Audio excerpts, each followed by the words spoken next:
I finally admitted a few weeks ago that I was mad at God, and it was the best decision I could have ever made. Welcome back to another day of a girl just trying to find her light again. Almost 2 years ago, my husband suffered a severe brain injury from an accident, and I became his full-time caregiver. And for almost 2 years, I lied to myself. I hid behind my faith. People constantly told me how strong I was, how well I was handling everything, but inside I was imploding. And anytime someone asked how I was doing, I had my go-to lines ready. The I'm okay, I can do all things through Christ who gives me strength. Even the people closest to me, the ones who saw the darker side, I still told them, I got this. There's purpose behind it all. I'm mad at my circumstances, not at God. The truth is, I was trying to live up to some unrealistic expectation that being strong all the time made me a better Christian. But the reality was, I never asked to be strong. I didn't want to be strong, and hiding all of it was killing me from the inside out. The depression got heavy, heavier than ever.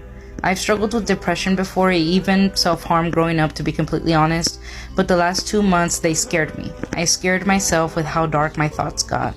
I tried pushing through it, hiding, smiling, surviving, until I finally couldn't anymore and I broke. And in that breaking, I finally chose to be vulnerable with my pastor's wife, with the people closest to me.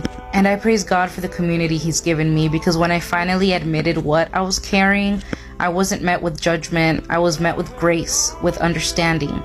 The first thing that my pastor's wife said to me was, "It's okay to admit you're mad at God." Y'all, I couldn't even say those words out loud to myself in prayer, let alone say them to anyone else, let alone say them to my pastors. But when I finally said it, it broke something off of me that I didn't even know was still holding me hostage. For so long, I leaned on the Christian disciplines, worship music, reading my Bible, devotionals, and they helped to a point.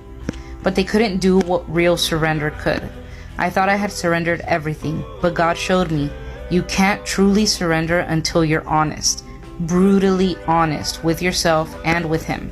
Since that moment, I've tasted a sweeter intimacy with Jesus than I ever knew was possible. A love that doesn't flinch at my anger, a grace that doesn't back away from my grief. I wish I could dive even deeper into this because there's just so much context behind it all, but TikTok only gives you a few minutes. I'll just say this, I don't regret one step of this journey, not even the ugliest ones, because even through my anger, my grief, my breakdowns, God has been so faithful. So if you're walking through a season like this, let me remind you, healing doesn't start with pretending you're okay. Healing starts with honesty.